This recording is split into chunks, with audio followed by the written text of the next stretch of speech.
So in this video, we're going to talk about isolation raising fundamentals, and you're going to hear me just simply call this an ISO raise because a lot of people just, instead of saying isolation raise, they just say ISO raise. So why is ISO raising limpers such an important strategy that I want you to know? Well, it's because a lot of limping occurs at the lower stakes. Whether you're playing live or you're playing the micro stakes online, it's not uncommon to see a lot of players limping pre-flop. In fact, it's not uncommon to see several people limping pre-flop rather than raise. So when people are limping in pre-flop, we have multiple different options. We can just fold our hand if it's just a really crappy hand. We can overlimp behind, a strategy that we'll also talk about in this course, or we can raise. And when we raise, we're either raising for value or raising as a bluff. And so the ISO raise is raising for value, whereas raising as a bluff, well, it's just simply raising as a bluff, trying to get everybody to fold. So this section is dedicated to raising for value, i.e. the ISO raise. So just doing a quick definition, even though I'm sure you already know what we're talking about, is that a pre-flop raise that occurs after somebody limps is considered an ISO raise. And our intention with an ISO raise is to isolate the limper in a heads up pot post flop, or to simply win the hand pre-flop. So when we pre-flop raise, we're fine with winning the hand pre-flop as well. Even though we're raising for value, we're still winning money. But our goal with this ISO raise is that we want to isolate that limper, and we only want to play against that limper. We don't want to play against 4 or 5 people. So that's the whole primary goal of this. And let's talk about this a bit more. So if we think about this, typically only weak players will be the ones that are open limping at the micro stakes, right?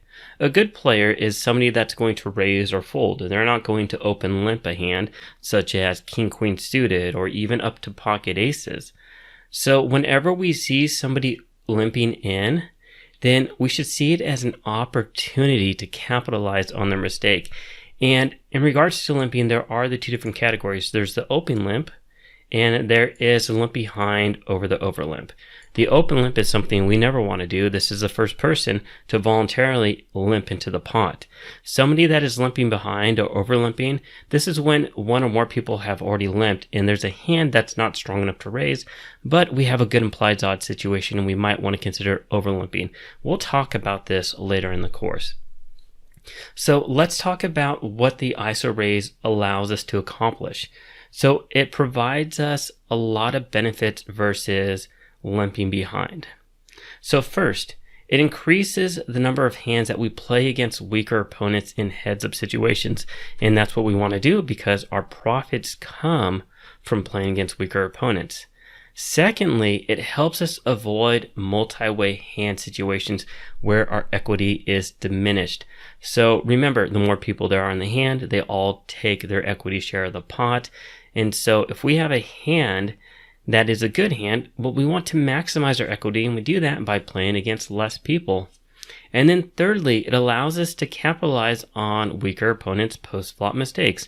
So not only are they going to be making mistakes pre-flop with their limping, but post-flop they're going to make mistakes as well, and mistakes equal money coming into our pockets.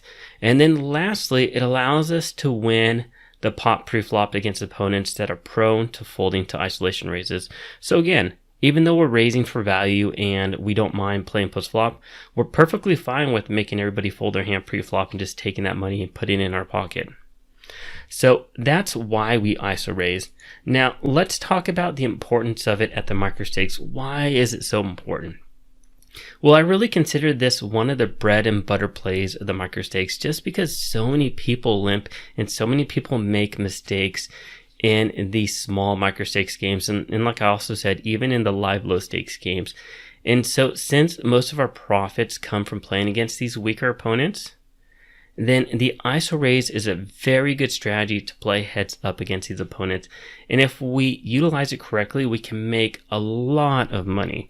And here's a graph. Here's a graph that shows how much I've made ISO raising weaker opponents. So this is a sample size of roughly 250,000 hands, and within that I've ISO raised just under 6,000 times, and it's yielded me an absurd win rate of 230 big blinds per 100. That's just crazy. That's an insanely high win rate, and that's why this is such an important strategy and tactic that you should be utilizing at the micro stakes and even the live low stakes games. A lot of people have this propensity to just play this low risk style of game and they just want to limp behind, but it's not correct. It's an incorrect way to play. And this also gets to the point of table selection and site selection and trying to play against weaker opponents versus playing against tough opponents, because you don't have this opportunity. You don't have the opportunity to win an astronomical win rate playing against these weaker opponents. So this is why I consider this so powerful at the micro stakes. Now, with that said, I want to talk about the two different types of limpers that you're likely to encounter, because it's important. No two players are the same. And in regards to limping, there's typically going to be two different major categories. There are weak tight limpers and there are weak loose limpers. And the types of ranges that they limp are going to be drastically different. So when you're playing pre-flop, you have to look for this, and understanding this will allow you to make adjustments to your IsoRaising game.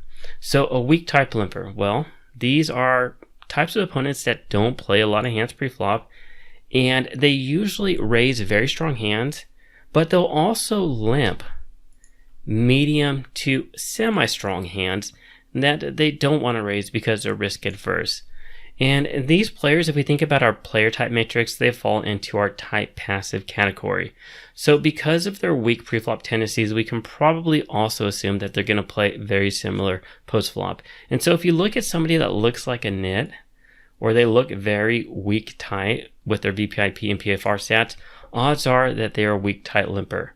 And here's an example. So here's an example of their raising range in dark gray, and then lots of fairly strong hands that they're limping as well in the lighter tan color. So you have to understand that some players will limp in very strong hands that you and I would never limp. Then on the flip side, we have the weak loose players that are going to be limping an insanely wide range.